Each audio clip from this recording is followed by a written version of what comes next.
Hello and welcome to the Metapod, a Pokemon TCG podcast that revolves around the evolving meta. I got my vaccine today and I'm feeling a little funky. Not like sick, like a lot of people have been saying, but I just feel like off. You know, I've heard that. So I have both my shots now. My first shot, it may also be like a psychosomatic thing of like you've been in lockdown for a year now, Jake, and the vaccine feels surreal in a way. Like, oh, and so it could be a mixture. Like when I got my first one, I also, it was also like there was some weird emotional feelings that made me feel physically funny. I don't even feel emotional. I just feel like nothing. You just feel dead I'm inside. like this. I'm like a black hole right now. I don't have any feelings. Well, I would rather not have feelings than have COVID. Yeah, that's true. I've never had that. But you know what I have had, Sean? I've had good times here on this podcast, and we are continuing on episode 43. I can now know every single episode number because I'm pulling up YouTube comments, and in the thumbnail of the YouTube video, I put the number episode on there. So I just go +1. So we got a lot to talk about today. Not a lot of news, though. I mean, there were some cards that were announced, but the cards are so insignificant, in my opinion, that don't really matter. They don't matter. Your cards don't matter.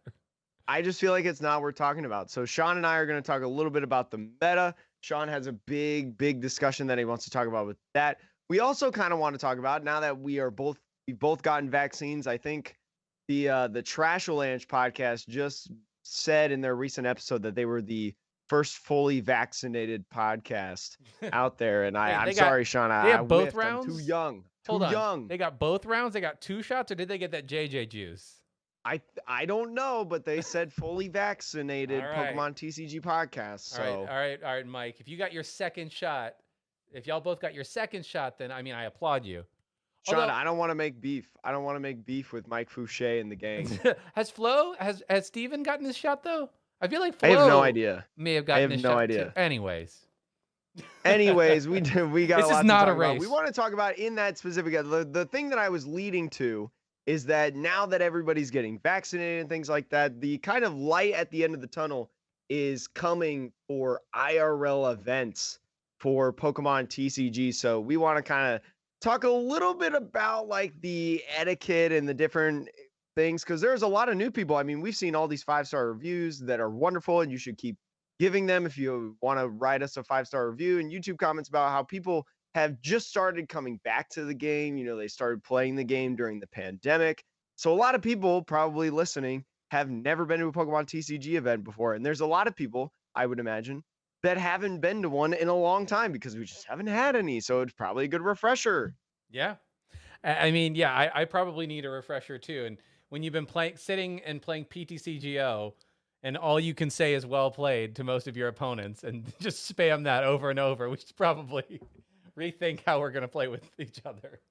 I will say, though, I've had the most serotonin playing PTCGO than I've had in a while this last week. I won, Sean, the first team challenge of the second round of the team challenge, the first qualifier. Congratulations. Hooray. Congratulations. You will get to experience the joys of the playoffs when they come, and hopefully get a playmat. My playmat's in the mail for the first team challenge. So yeah, it's very nice. The thing is, like, this is my like actual like local game store. Like I didn't pick a store that I've like never been to before. Not saying that that's bad, but like I know all these people competing pretty much. So like I don't know. I feel like it's going to be a little bit better than a lot of complaints that people have been saying about like stuff. But I was super happy that I won the first one, because to be honest with sports, I can't make the other ones. Because they're all on weekends. We got national championships, we got conference championships. This is the one free Saturday that I've like had in weeks, and it's going to be the last one that I have until like June, and then the actual tournament starts like late July. Yeah, well, I think they said. Yeah, probably, because they got to do 4 different events, and those got to be spaced out over like a few months. So you should be free by the time that those main events come. And I will say, Jake, that the team you play, you can work out a schedule that works for both parties. Oh, thank God. So that's what we did. Like one time we did like a Saturday morning early, and then another time we did like a Friday night late. And so it's very flexible, which is nice. Good, good, good. I did win with Single Strike Urshifu, Sean, a deck that nobody really talks about. I found out that it was actually insane in the meta against Victini. I just wanted to play something that was good. Found out it actually had a pretty good Victini matchup, Sean. So Well, that's if you useful. feel like there's a format with a lot of Victini and a lot of Pikarom, take Single Strike Urshifu. You'll do great. Just use those strong energies and Impact Blow. I used Impact Blow so many times, Sean. The first or the second attack on the Urshifu V, not even the V Max. I used that so many times. I think I used that way more than the G Max 1 blow. Well, sorry, I was also like, I was a little distracted. I was like fixing the next scene when we jump into the topics on OBS. Let me I just realized I read hadn't the done that. 5-star reviews, Yes, 5-star Sean, that reviews we indeed. have. Break the silence. Let me do my due diligence as a co-caster. But here we go. I'll talk about the Alex SRK leaving us a 5-star review on March 3rd. You can tell that we still got a little bit of ways to go because March 3rd was over a month ago, Sean. Last month, I started getting into the TCG, and this podcast helped me understand the meta rather quickly. My favorite part of the podcast is the theory crafting. It helps me understand how to build decks, even though ADP lives in Jake's mind rent-free. It does. And like, how could you blame me, honestly? I also have a marketing and branding background. I love how both of your takes on that side as well. Hot take. Look, as a longtime Hearthstone player, ADPZ is a necessary evil if you want new players to come into the TCG like Demon Hunter was for Hearthstone in 2019. It's fast and fun, but cheap competitively.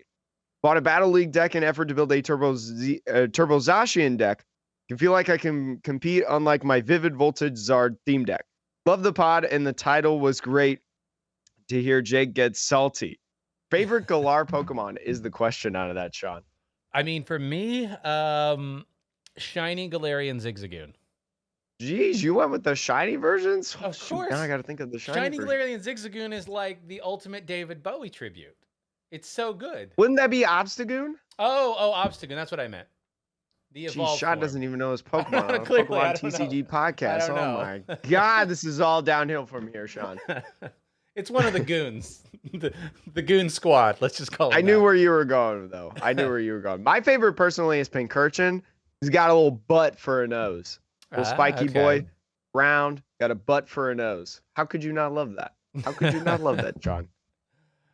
Well, but I will say though, we've talked about this when the ADPZ battle style arena decks came out. Like, I was super happy, and also super pissed that product was being made. Like, we knew full-fledged that was going to be a great product for new players.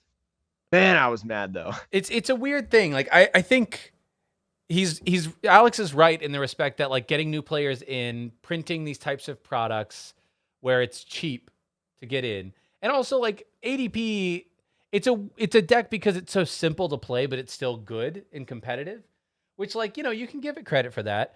But yeah, I think the way that it's simple yet good, like, that's cool. Pikarom, you know, I think Pikarom has actually a pretty low, you can get into the Pikarom deck and be good enough without being super advanced as a player.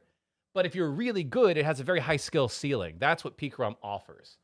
I think Pikarom is definitely harder than what it used to be like before last rotation from like Ultra Prism on. Yeah. I think Ultra Prism on, it was way easier. And even then, like, even before that as well, you know, when Team Up first came out and we still had like the Sun and Moon era of cards in there with like Tapu Koko GX. Tapu Koko GX, would you just like throw that down? I had games where, like, I just needed to find that one card to win the whole round.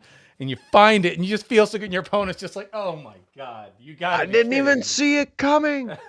But I will say we had a conversation about this. This was a long time ago. I think this was when like VMAXs were when they first came out. But we had mentioned how, like, I felt like Pokemon was taking, like, the Pokemon Company was taking the trading card game in a direction that was much more simpler. Mm-hmm. Right? And look at the format before battle styles. You know, we were talking about how, like, just hit crushing heads and like you just attack first or whatever. And Like, that's how you win. Like, I felt like the game overall was going in a direction that was, like, super simplistic compared to, like, the Zoroark era Mhm. and things like that, and I mean, I would love to know, like, if we had started the podcast, like, 2 years ago, what, like, these people coming in and leaving reviews, these wonderful people would be like, because we get a lot of people that are saying, like I mentioned earlier, "Hey, I'm new to the game. I just came back in," or something like that, and I love the pod, stuff like that. I wonder if we were in, like, a Zoroark era and we started, if we would still have these new players. But also the Pokemon card boom probably Yeah. plays a factor in that, and I mean, yeah, to your point, like when the skill ceiling is much higher with any given deck, does that actually push players away that are new? I don't know. It's a tough one because for me, I start to think of it though like it's nice to know that there is a level that you can improve to and it's obvious to see. Whereas like, in these simpler eras like hitting crushing hammerheads, it feels like even if you are improving as a player and making better choices, you could still lose and like that doesn't feel like the kind of validation of your progress. that's like with the VGC, because you never know. Like you could whiff the burn. I think Aaron Zhang whiffed whatever the burn move was. He whiffed it like 4 times in a row at the world like championship. Mm. And like, you get a lucky crit. You Mhm. get a low roll on your attack. There's so much variation with like VGC, and I feel like the TCG translates to that in a different way. I think we've even had this conversation on the podcast, Sean. We probably have. We're 43 episodes in now, Jake. We everything that could be said about Pokemon trading card game has been said at this point, right? That is true. We do, though, have a YouTube review that I do want Oh, to go over, because I mentioned that we would start going over YouTube comments as well, because it's trying to want to push us through the algorithm and give more and more that's views. right. I get it. But Lenny leaving us the first 6-star review. Recently began playing collecting again after many years. It's been a kind of overwhelming catching up to this point, but by religiously listening to you guys, I'm learning the meta at an exponential rate. Keep it up. You do a legitimately great job. Chemistry between you two makes it seem like you've been doing it for years. 6 stars, Sean. The first 6-star Oh review my gosh. of the That Metapod. that was How many that was podcasts five can say head. they have a 6-star review? I'd That like to know. that was five head of the comment lever there. So we're gonna give you a heart. You can see I this did give a comment little lever heart. I because did. I well, I'm gave a little heart I'm on giving them the a heart on YouTube screen thing. because it's on YouTube so they can see it. So Oh yeah, that's true. That's true. That's true. And then Nambo Kim, one of our good buddies, one of my good buddies, says these boys spitting. Easy, easy. I wanted to drop that one in too because it's very short and sweet. Jake, do you want to? I think we said we have just a couple of main topics today. And I think it makes sense to start with the meta this week as opposed to like, we don't have any fluff. It's no product news fluff. We can just start and jump into the meta. And I think there was one tournament, Jake, that I wanted to focus on.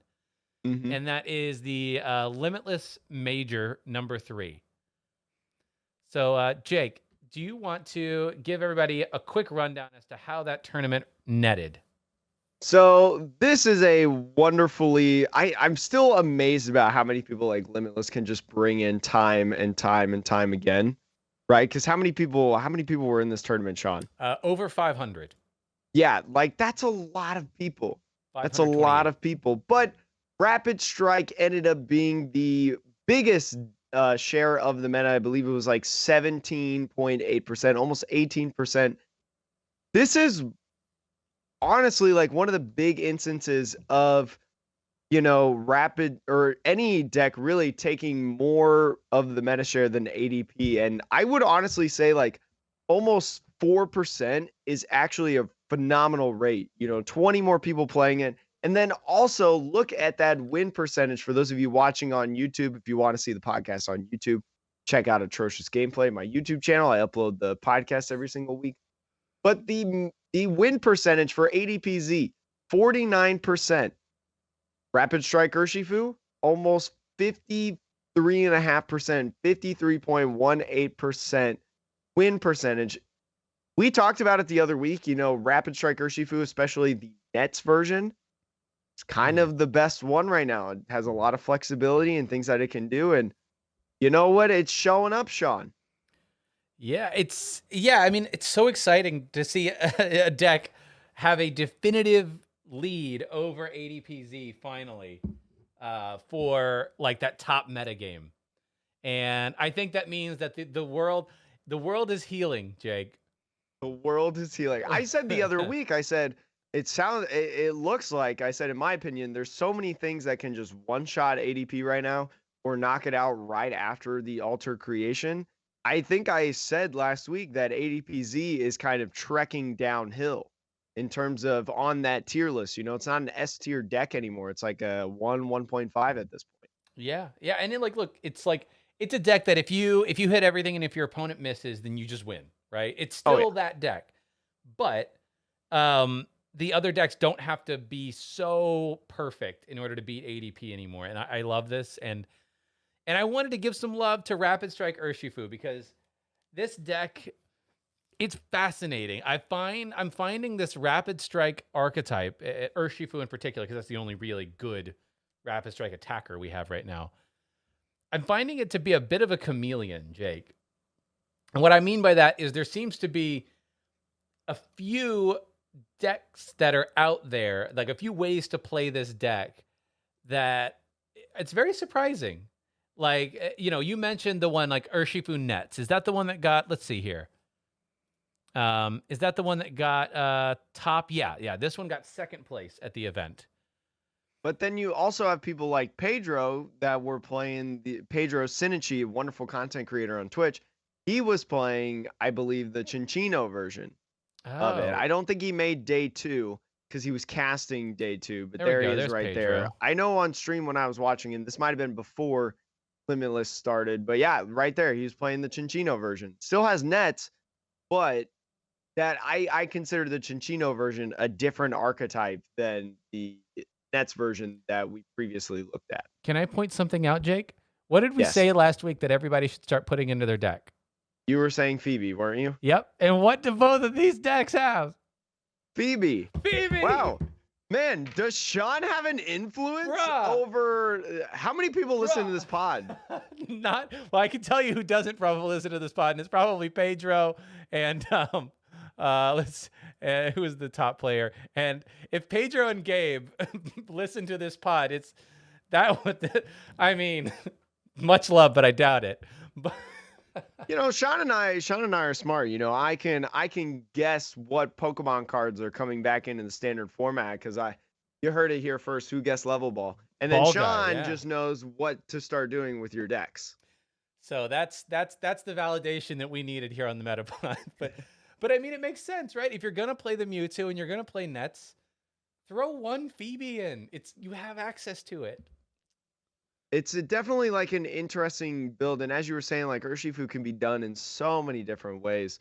And I just, man, Sean, you would love Golisopod with first impression if we were to do a retro format like best of 7 or whatever conquest style. You would love Golisopod. Playing some Zoropod.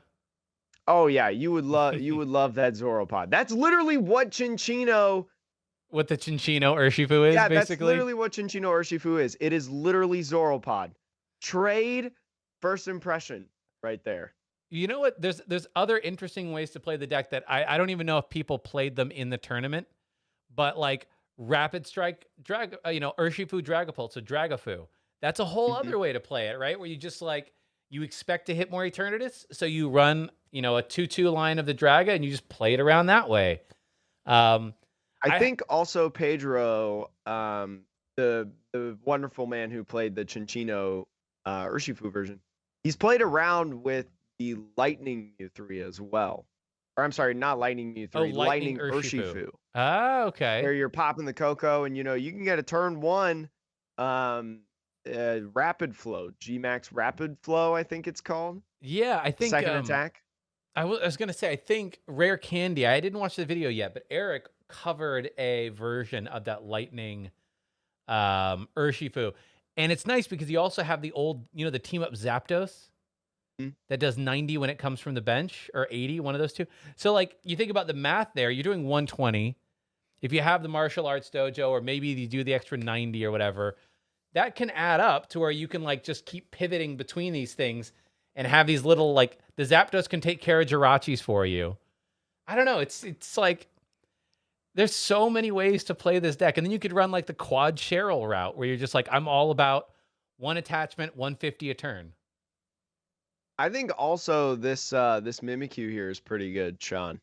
The Ah, okay. Mimikyu from Cosmic Eclipse. I've actually wanted to, after playing in the team challenge over the weekend, I actually want to try to see if I can fit this in the single strike deck, because Mm. that would favor anything that really has Mew 3.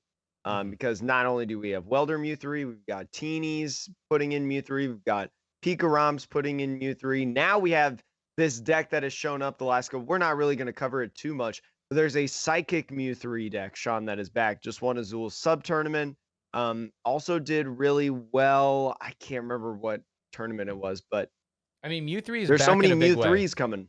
Yeah, it's strange. You'd think Mew 3 would be like, it's long gone, right? Because I think there was a window of time where Mew 3, it was just Welder Mew 3 was the only version that was And it still wasn't even that great. right. Like you basically had a Rahul playing Welder Mew, and that's it, right? It'd be Rahul and maybe a couple other people, but yeah, it's all of a sudden it has all these partners, kind of like Pikarom did, where it's like I'll pair it with Victini, I'll whatever, and all of a sudden it's like good again, which is wild.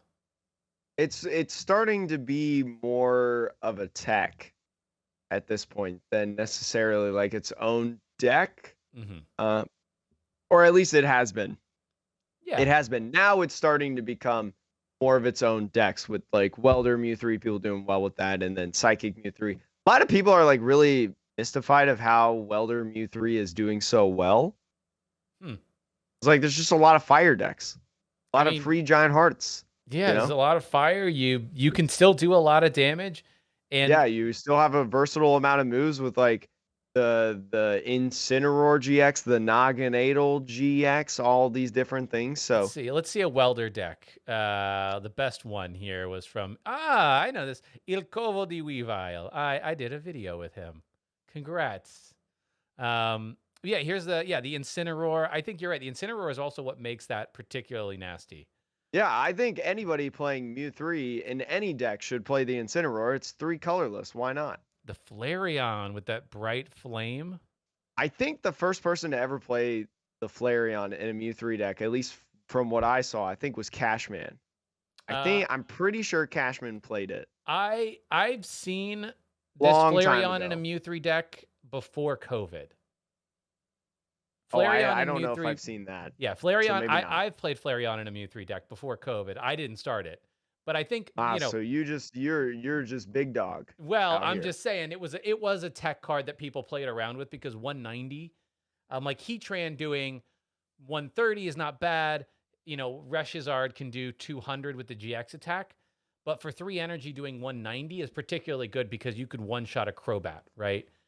With just a welder attachment. So, and there's not a lot of cards that can actually do that. So that's why that one in particular is useful. You can also knock out a Heatran. This is true.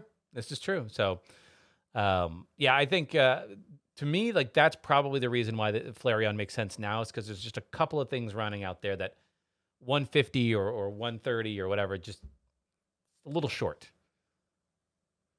But this event was pretty good. If we want to go back to the top 8, talk about Yeah. more about the tournament itself. Mad Party did end up winning, Sean. Let's see The your nice top old cut. Mad Party ended up winning the event, beating that Urshifu Rapid Strike VMAX. Yep. Very interesting. Another Mad Party being in the top 8 as well. Catquim making the top 8 as well. And we look at this deck, Sean. Hmm. Almost seems pretty standard. I mean, now that Level Ball's back, we still see that high aggression of the Denes. Doesn't surprise me. Got that Mew in there for that Rapid Strike matchup, the Giovanni's Exile, to get all those 2 prizes off the bench to make that prize trade a little bit easier. Still got great catchers. Pal Pad. Escape Rope is interesting in my opinion, Yeah, I but it's think that almost like was another boss. well, and also escape rope is. I think it's useful in a deck that if your opponent plays Tool Scrapper or knocks out whatever it is that has the air balloons on it, because you're probably putting air balloon on the Guru or maybe on the Dedenne or the Crobat, just something that you're not going to leave in the active.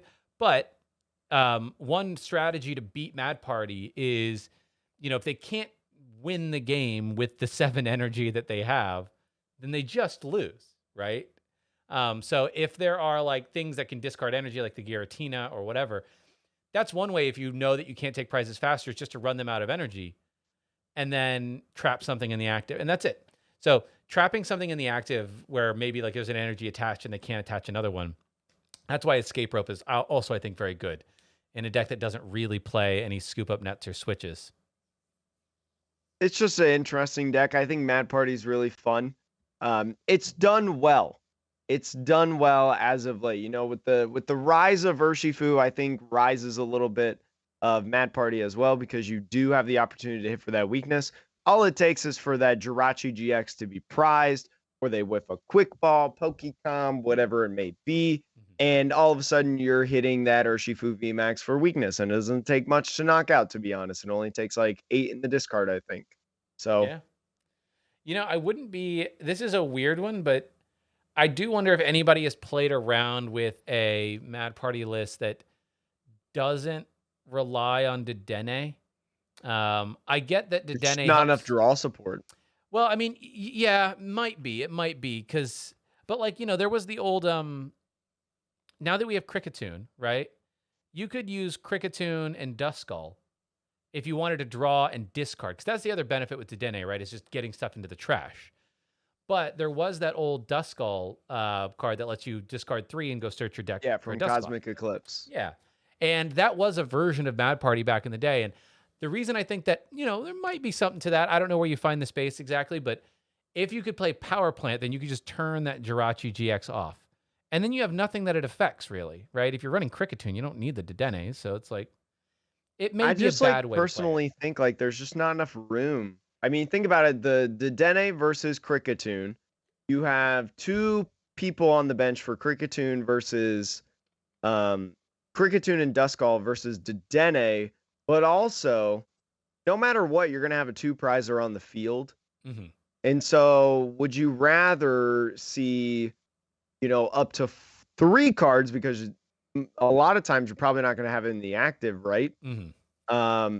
Would you rather have 3 cards, or would you just grab 6? And I just think Dedenne is like way better in that aspect, because like 6 is way more valuable. It's definitely more streamlined. That's for sure. But, yeah, with this deck, you just want to go 1,000 miles an hour anyways, for the most part. Yeah, you're probably right. This is like me I would rather. overthinking. I think if you played like the Duskull Cricketune version, you'd have to get rid of a Rangaroo. And I think a Rangaroo is really good, because that's like your best way to conserve energy. Yeah, right? You start with 2 twin energies and a Dedenne. You don't want to get rid of that twin energy, so throw it on top of the deck and go ahead and Dedenne, and you'll get it in your hand next turn. Oh well.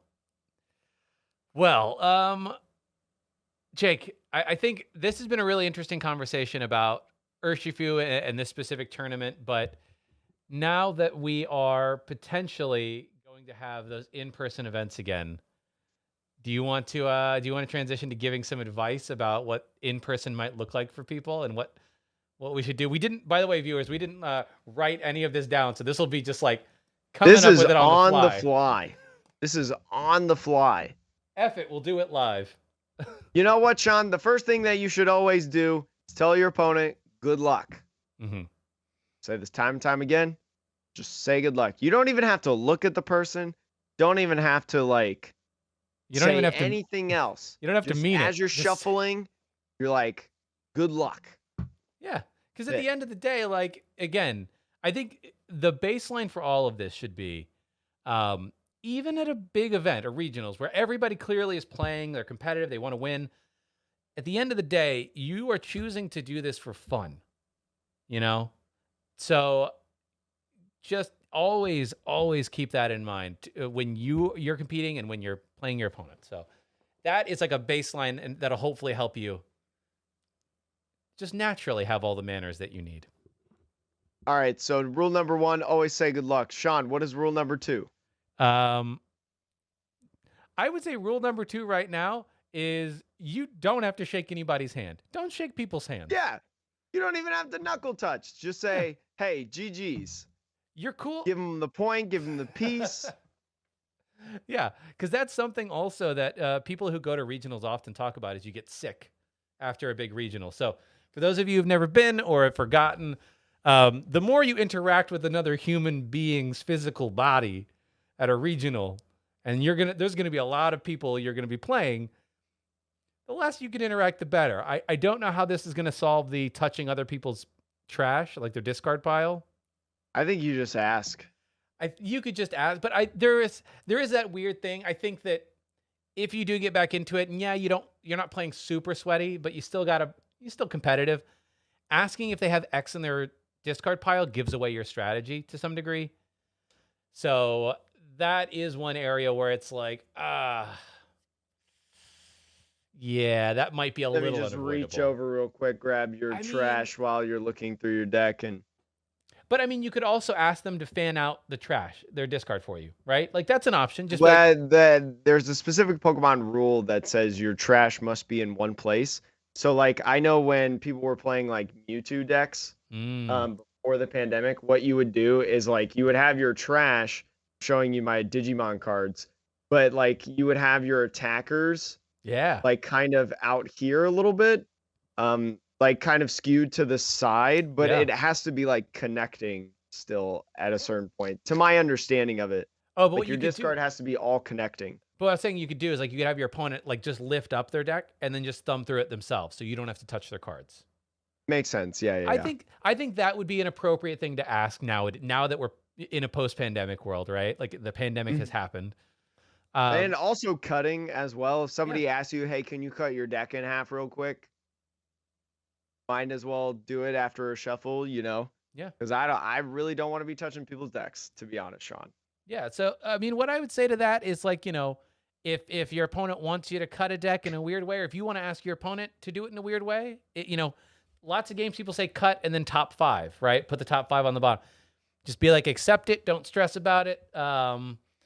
And yeah, those are like beginning of game manners, I would say that are very nice. Yeah, because Digimon does that. Like when you start the game, I've heard all the time from watching your tournaments or other places you've commentated, like, "Hey, can you cut in half and then top five or whatever?" And I'm always like, I never would have thought of ever asking that in a Pokemon tournament. Well, because like Pokemon's weird because like you could stack, but there's not as much value in stacking an opening hand in Pokemon.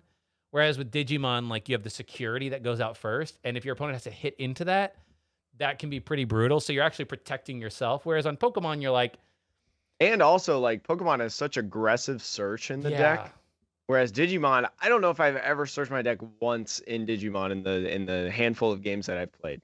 yeah, yeah. I have never searched my deck.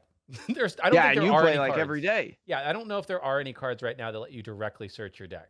There might be one obscure card that does, but I doubt it. It's kind of absurd, but Yeah. Sean, I'm gonna wait, what was my next thing? Oh, yeah. If you beat someone, don't say sorry for beating them. I hear this a lot, "Hey, sorry," especially when you talk about like bigger content creators. Um, don't say sorry for beating them.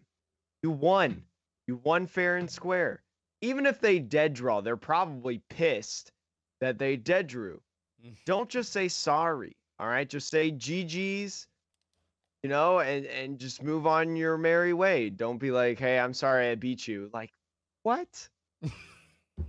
I find as a former competitive like college athlete, like if I swam a race against someone and they beat me, I would be mad if someone was like, "Hey man, sorry I beat you there." Like, what do you mean? I mean, I will say, I sometimes, if somebody has a very unfortunate game, I had a player one time that he dead drew 2 games out of a best of 3 completely. Just had like he basically got donked.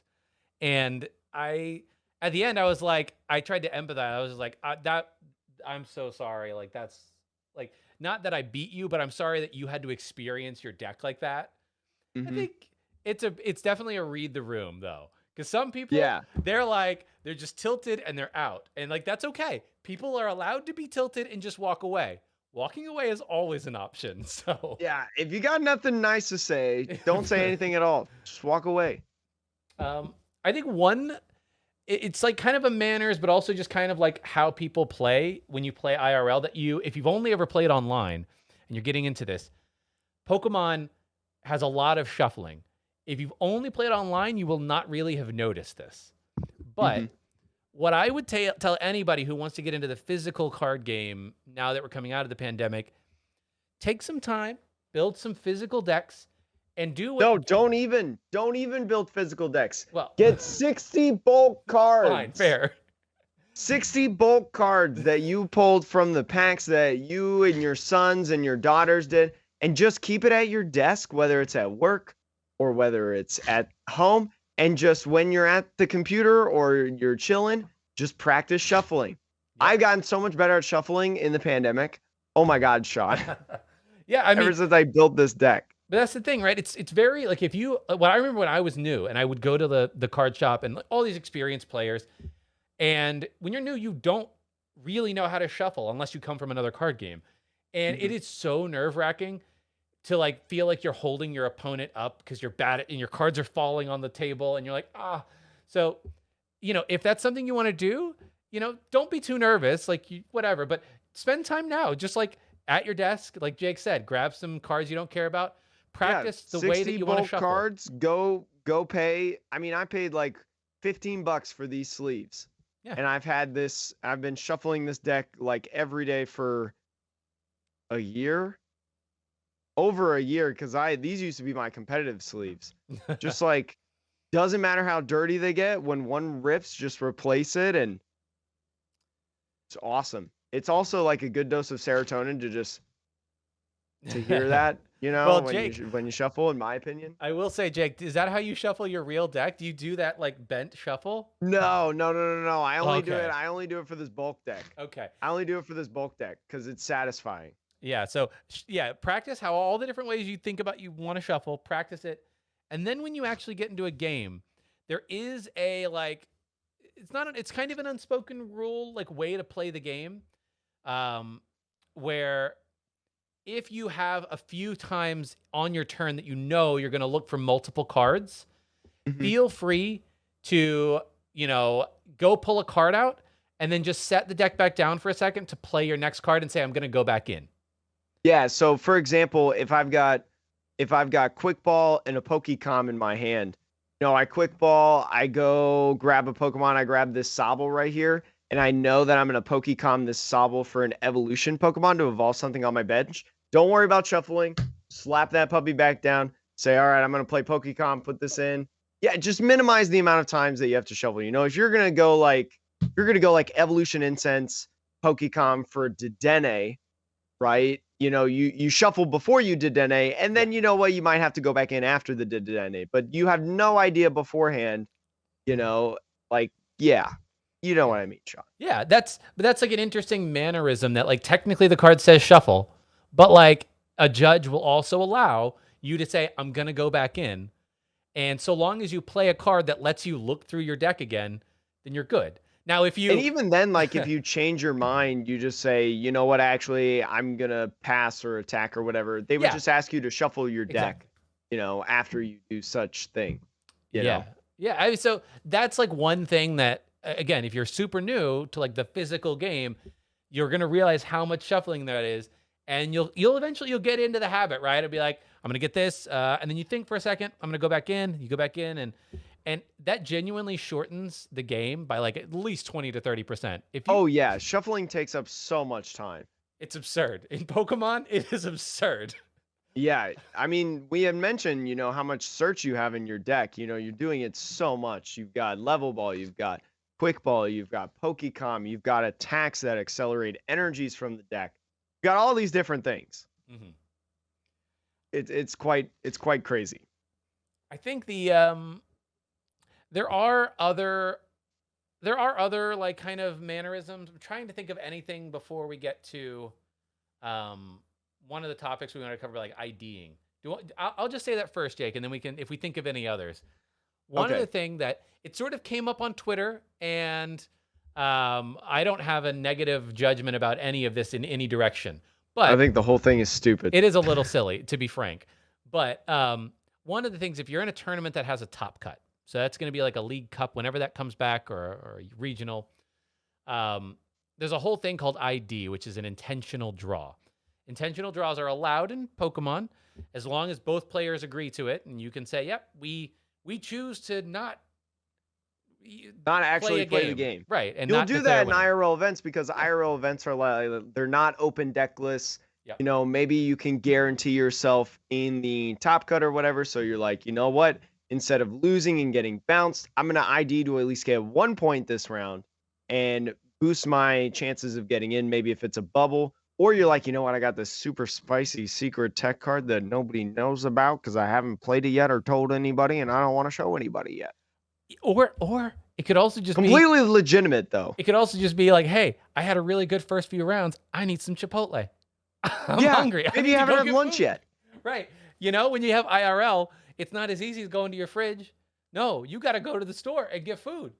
Yeah, you got to go somewhere in the venue to go get food. And I mean, like, Pokemon is very, very weird, especially for the TCG, because the TCG always has so many people.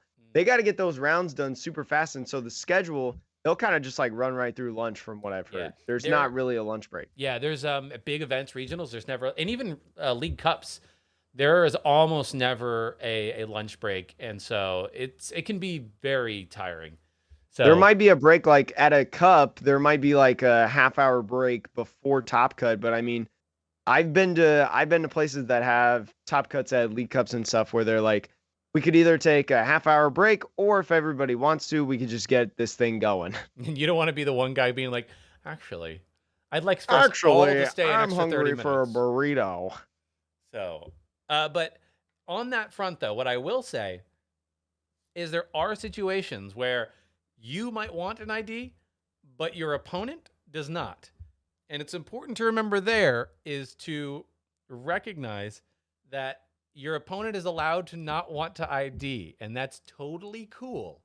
Like, you might think it's stupid, like, "Oh, if you don't ID, we're both going to get bounced," and whatever. And you certainly can feel upset, but like, that is not, it's not a rule. So like, again, just remember you're all here to have fun. And sometimes that player that doesn't want to ID, they want to go into Top Cut with a better record, which, you know, at a big regional, from a day 2 scenario, that might mean you can win or you can lose one extra game on day 2 if they are able to win the game that you wanted to ID. So it can be frustrating, but sometimes it's unavoidable, and you just got to accept it. Roll with it. It's interesting. Also, stop freaking hating on control players. God, I saw another group of people on Twitter just bagging on control. I don't think it'll ever end because nobody actually feels good when they're outsmarted, you know? And so when you get beat by a control player, a lot of times, not every time, but a lot of times people are just outsmarted. They don't know how to play the matchup. They don't even know what the deck is. You know, they just get beat. Stop insulting. I saw Vinny Fernandez. Vinny Fernandez was playing in Expanded, I think. I don't even know if it was ladder or a tournament or whatever. Oh, I think I saw this retweet of yours. And they were playing, they only have 2 decks in Expanded. They have like Snorlax Stall and like Donk. I think it's like Pyro or something like that or whatever. It's like 2 stall decks, 2 stall control decks. And so that's like the only thing that Vinny can play.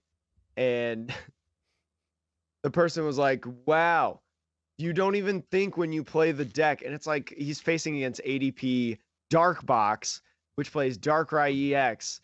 You know, the one that says attach an energy and all the Pokemon with the dark energy can just retreat. Like, what dingus didn't put that on their bench? It's infuriating. I mean, to say that a stall or a control or a mill player doesn't have to think, I'm like, it's the exact opposite. Just talking bad about stall control players in general. This is the like 8th week in a row now that I've complained about people just bagging on. I will say, control stall. Making it so that your opponent can't play the game is actually the most complicated strategy of all. You don't play that because you would think it's playing easy. for you and your opponent. Yeah. Like I just, anyways. Is there any other things in this realm, or do you want to get to our last little topic of the day? Yeah, let's get to the last topic. I was gonna say, like, if you know you're gonna lose, take the concede. But there's not that's not the exact thing that I want to say, because like there are situations where if you just play it out, you may hit a tie. Like, don't slow play.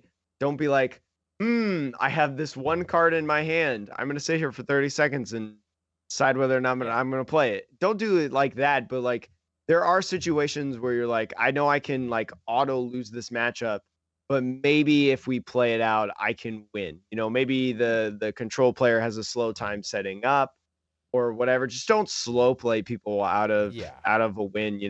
I mean, look, your opponent can always make a mistake. That's Yeah. always an important point, and especially I would say in IRL, mistakes are far more common than online, because online it's so easy to check your discard when you look through your deck, and everything is right there and is dead simple relatively.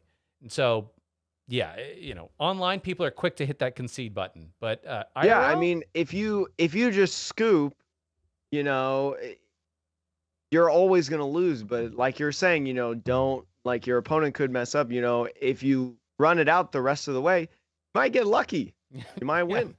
yeah. Uh, Not saying that if it's the final round and it literally doesn't matter and you're not going to get points either way, like, I just go ahead, wrap it up so you could go get some food or some beers with some buddies, but just don't just my thing is don't stall. Don't yeah, don't slow lead the play. clock. No. Don't milk the clock like a freaking timer stall person. Uh, Shenanigans. So, Jake, the last topic that we wanted to talk about today, and I think this will be a topic that leads into a few weeks of content here on the pod. We still need to coordinate everything, but this is sort of like a vision that Jake and I discussed. Jake also put out a tweet about this. So, I did. but I put out a tweet the other day. I said, "Hey, people, who are the top names in the Pokemon TCG community that have made a name for themselves during the lockdown era?" And I said, casters, players, creators, organizers, literally anybody in the Pokemon trading card game community. I mean, I guess we could bring on collectors and stuff, but I mean, we don't have to. We could, but we don't have to. But I'm afraid that the collectors who made a name for themselves, Jake, are not the ones we want to bring on. I'm thinking of people. I'm thinking of people though, like someone like Poke Guardian. Okay. Like has a news site, just hit 10,000 subscriber or 10,000 followers on Twitter. That's really cool. They don't play competitively, but they produce news. We often grab news from their website, Yeah. things like that. I'm not saying that they were unknown beforehand. Um, but yeah, there are plenty of people in all of these categories that have made that are now like stapled and everybody knows them, Sean. And I think the fascinating thing about that is, if you go back to the beginning of the pandemic and all of Pokemon trading card game gets shut down, and then not long after we start getting these product shortages. If you were to tell somebody, a year before that all those things were going to happen, I think most people would say the game's dead, right? The online client is trash. If you can't actually buy the physical products or play in person, I don't see how this game survives. But the strange fact, for a variety of reasons, it's almost been the opposite of that. And I'm going to pull up, Jake. I'll pull up a statistic on Twitch, and I have more statistics as well. This is a Twitch graph that shows you the category Pokemon trading card game online. This is specifically PTCGO. So you're not getting the Logan Pauls of the world or whatever who are streaming pack openings with this. And what you see here is like, it's, they have some ups in the summer and then some downs and then some. That's Worlds right there. That up in the Oh, summer. yeah. That up That's there. Worlds. I think it's NAIC. Well, that right there is not, but when you said like end of the summer, that's Worlds. Oh, yeah. End of the summer is World. But it's relatively stable, right? It doesn't really go up or down. And then all of a sudden, January, right? Okay, we're at a low. Like, if you actually look at January, That here, is Sword and Shield base set coming out, Sean. this is That is bad Sword stuff. and Shield base set. Team up to Sword and Shield base, the worst format in the last like 2 years, hands down. But then look at what happens after this, which is in the green. The green here is viewers, and the blue is the number of channels that are streaming it. And it just absolutely takes off during the pandemic. The number of new streamers, the number of viewers also increases quite a bit relative to everything else.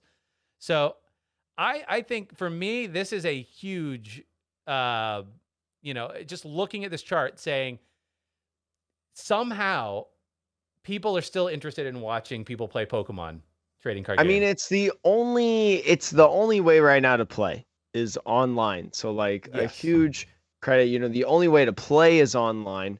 So you're trying to find out, what are these top players playing? Azul, Tricky Jim, you talk about Pedro, Trainer Chip starts streaming.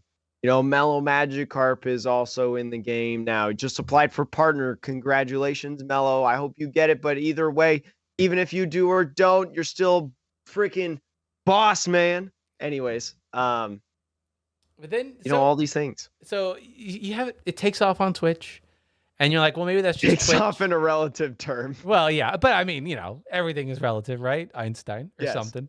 And then I'm gonna pull up a few YouTube channels here. I'll start with my own, and like C+. Well, whatever. I haven't posted in like 5 months. I saw that C+, Sean. Whatever. But if you look at this, like the video views and subscribers, again, this is just growth over the month. So it's not a lot. We got not a lot going on here. And then what happens? This is March, and it's just absolutely shoots through the roof with the number of subscribers every month. And the same with the video views. I just want to start with mine, but you can look at a bunch of people's channels. You can look at Celios. I think Celios in the pandemic hit like 10K. This is Slowpoke Shay Well. from the Slowpoke Well has done really well. This is Sablei's videos. He especially. Shout out to Mitch for making the global finals. Mitch especially has been on fire the last couple of months in particular, right? You got Little Dark Fury, who is already a large channel, but huge growth here. And then let's see Celios. I think Celios went from just like 1,000 or 2,000 subs at the beginning of the pandemic. Let me see if I typed this right. Yes, I did. And then so just a few thousand subs and a few thousand views a month, and then it just takes off. So Twitch, YouTube, and even in I'll get out of that. Leaks. Even in the world of podcasts, Jake, we started in the pandemic, but who else? Who else was? High five. This is a high five. There you go. But so we started, I think Flow T-Cast, I think they started before the pandemic, but they were kind of like spotty, and then they started doing consistently around the time that we started. So I guess you can count them. I mean, before it was really only Tag Team Podcasts, it was the Heat Factory, and it was Faded Town. That was pretty much it. Now you have us. Now you have Flow kind of in the ring doing it way more consistently. Now you have Trashalanch Podcasts. I mentioned them earlier. They're doing a whole bunch of stuff. You got the Lake of Rage now. I think they're 4 episodes deep. Mellow Magikarp in the pod. So go check them out. I mean, you got Pittsburgh all of these Pokemon wonderful Podcast. creators. The what? Pittsburgh Pokemon Podcast. The Pit Poke Crew. We've got a ton of people. Yeah. So and then Team Yellhorn. I don't know. I don't want to not mention somebody, but. That's the thing. Many. Like if we want to talk about every single one, we'll be here for the next hour, Sean. But for me, I wanted to do a series, and Jake was super keen to the idea of just bringing on people every week from each discipline, chatting with them about their journey through COVID, and just being that reminder that we lost for this last year plus the ability to play in person, but in a lot of ways, I actually think that the community of Pokemon trading card game has gotten to know each other better in this window of time than they would have beforehand. Yeah, I mean, I don't think Henry Brand would have followed me on Twitch if it wasn't for the pandemic. So Oh, There's like, low-key you flex. know, like I would just be another Joe Schmo. Yeah. So, anyways, that's just me gushing a little bit and saying like how excited that I am that we're coming out of this, but also recognizing all the upside, if you will, or all the silver lining to all of Yeah, this. there's a lot of good people out there, and there's a lot of people that, work really hard, and we should celebrate those people. Yeah. You know. All right, Jake. Do you want to celebrate you getting better at Digimon now? Do you want to? Yeah, Sean is gonna play me in Digimon. I have like actual decks. I'm so excited. All I wanted, like the whole thing about Digimon is I just want to play. I just want to play with someone. I don't care if I win. I don't care if I lose. I just want to play Digimon. There's no online client, even though they did ask in the survey, would you want an online client? And hope to God everybody said yes, we'd love an online client. I think the Wasi actually just posted a video about it today. I mean, in his like gaming channel or whatever.